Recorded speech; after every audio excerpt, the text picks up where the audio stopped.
Thank you very much, ladies and gentlemen. Please, let's take our seats.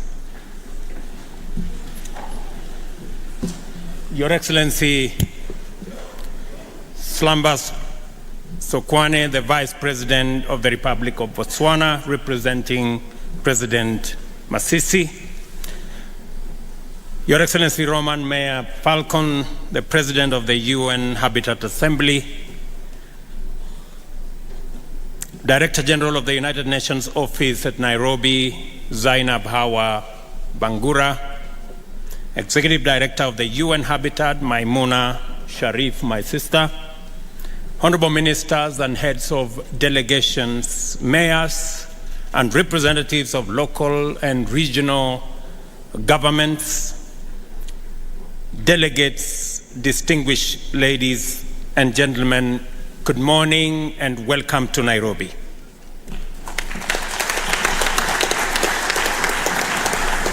On behalf of the people and government of Kenya and on my own behalf, I'm truly delighted to have the honor to welcoming you to this warm and beautiful land in Kenya and to our capital city of Nairobi, the globally famous green city in the sun. I hope you have already experienced our people's legendary hospitality and that you will find some time to explore and enjoy the attractions which have earned us the name Magical Kenya. Maybe at this point it is important for me to tell you maybe 3 things that are important for your stay in Nairobi. Number 1, this is the city, the only one in the world, with a closed canopy forest on one side, the side where we are. This is also the only city in the world that has a national park in the city with wild animals, elephants and rhinos and lions and cheetahs.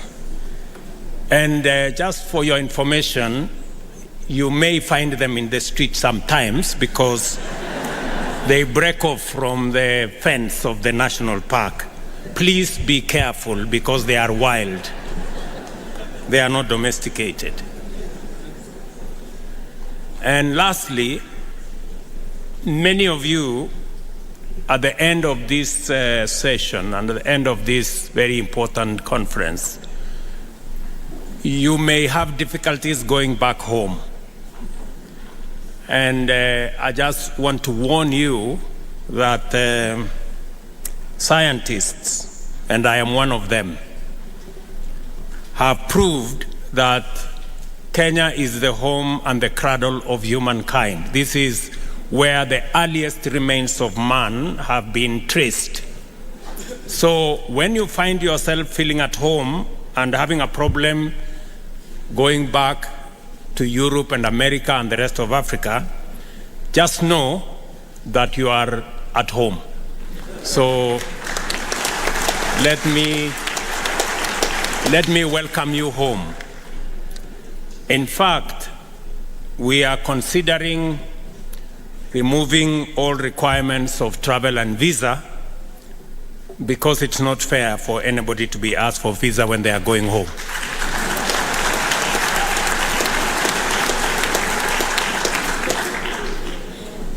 Our ambition to be the home of the United Nations Human Settlement Program, UN Habitat, was inspired by a deep commitment to pursue economic development together with sustainable urbanization in harmony with the preservation of our national heritage. The international community's decision to locate this critical organization here is therefore out of recognition and emphatic endorsement of this commitment.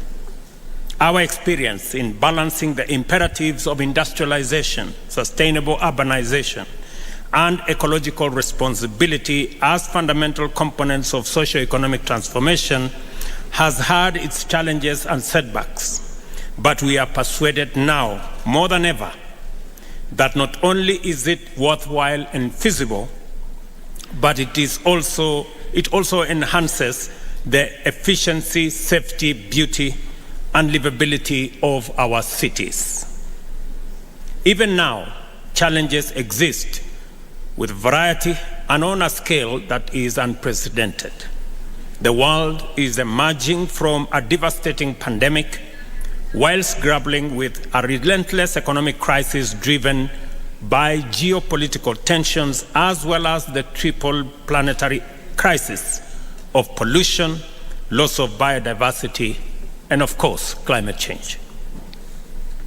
As a consequence, millions of people throughout the world have been adversely affected, including through threats to life and also threats to livelihoods. In addition to normal migration to urban areas, millions of people displaced by the recent social, economic, and political upheavals joined the poor, vulnerable, underserved, and marginal segments of our urban populations. For better or for worse, the world population has reached 8 billion people, 57% of whom live in urban areas. These numbers are expected to increase steadily in the coming years, but urban populations are projected to rise even faster. In the global south, the rates will be even more pronounced, whilst in Africa, where the median age is 19, urban populations will be very youthful, presenting a novel set of challenges and opportunities for national economic and urban planning and general development. Urban centers have always held the most intense concentrations of both best and the worst human possibilities: wealth and poverty, well-being and suffering, dignity and misery, all in one ecosystem. As a result, they are also the theaters of the starkest inequalities in human opportunities and human outcomes. The explosion in global populations as well as urbanization has immense implications for global production and consumption, with humanity poised firmly between trends and practices likely to overwhelm the planet's capacity to support life on one end and clean, green, efficient, and abundant sustainability on the other end. Fundamentally, this gathering is one more opportunity for the global community to confer and reflect about the progress made in imagining new possibilities for the sustainable provision of opportunities and amenities to promote the flourishing of nearly 10 billion human beings, whilst enhancing the Earth's capacity to support all life on it. Urbanization is an economy's ultimate test of efficiency, inclusivity, resilience, and sustainability across all goods and services. Huge demands for basic goods is always accompanied by tremendous pressure on energy resources and the environment. The connection between prosperity and ecological sustainability is always strong and direct. How we perform in this test depends on the type and quality of decisions, choices, strategies, and policies that we make and pursue, which in turn reflects the depth of our deliberations and attention to the agenda in forums like this one. Our progress in affirming the fundamental right to decent housing is critical to the achievement of sustainable urbanization in terms of SDG number 11. Recognizing this imperative and realizing that more than half of Kenya's population will live in urban areas by 2050, we have integrated universal housing as a critical pillar of the national bottom-up economic transformation agenda. Into the housing program, we have further mainstreamed sustainable urban practices of green building, green spaces, adoption of low-carbon energy use, including low-carbon transport solutions, as well as urban agriculture and effective waste management. The governor of Nairobi informed me this morning that he made sure that all the delegates were transported on buses that do not use fossil fuels. That all the buses that were used to transport delegates here were using green energy. In addition to these measures under our urban resilience program, we are restoring degraded landscapes and ecosystems through a robust program, which includes increasing Kenya's tree cover from 12% currently to 30% by planting 15 billion trees over the next 10 years. Our capacity to coherently pursue these vital objectives has been significantly bolstered by the government's policy to mainstream sustainable development goals generally, and more pertinently, number 11 on sustainable cities and communities, and number 13 on climate action into national development planning and implementation. A key barrier to our aspiration for sustainable urbanization happens to be the very impediment to efficient, sustainable climate action in the global South and Africa, and that is sufficient and affordable financing. As a result, we are unable to effectively pursue all the opportunities in sustainable urbanization and leverage them to promote the broader agenda of economic transformation, climate action, and sustainable development.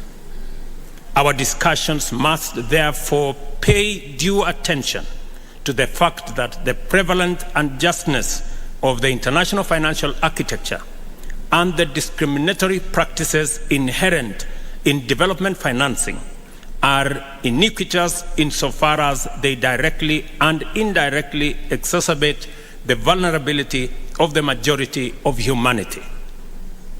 It is time, therefore, to correct this systemic injustice, to enable us effectively mobilize multilateralism to achieve global net zero emissions, avert a climate catastrophe, and achieve sustainable development goals. Let us apply ourselves to these imperatives and ultimately make a stand and take a stand for humanity by way of embracing an effective, sustainable, inclusive, and just vision for the UN habitat. I acknowledge with profound gratitude the progress UN Habitat has made in refining and championing the deployment of effective multilateralism in addressing the challenges of human settlement and promoting sustainable urbanization. For this reason, I believe it is necessary to reiterate here the urgent need and immense importance of strengthening UN Habitat and enhancing its capacity to support member states in advancing the agenda of sustainable urbanization and human settlement. Clearly, we have an assignment, and your work is well defined. I urge you to exploit this important opportunity to generate a robust framework for addressing the existential crisis of our time. On that note, I would like to announce to you that Kenya is privileged to have the honor of co-hosting the inaugural Africa Climate Summit to be held from the 4th to the 6th of September this year here in Nairobi. The summit will be Africa's opportunity to refine its position in preparation for COP28, which I hope is going to be the last COP for us to host, where we expect to articulate our agenda in a strong, clear, united, and effective voice. I take this opportunity to welcome you back to Nairobi for the summit. And I hope we will all have the resolve of making COP28 the last COP that we are going to hold as humanity. I am told that there are preparations for COP29. I think they should be cancelled. Because it is possible for us to agree on a framework that will bring everybody on board. And as a continent, we will be going to COP28 with a clear mind on what we need to do and how Africa and the global South can work with the global North, not as adversaries, but as partners to be able to resolve the climate crisis and present ourselves the opportunity to have a win-win outcome that has no finger pointing.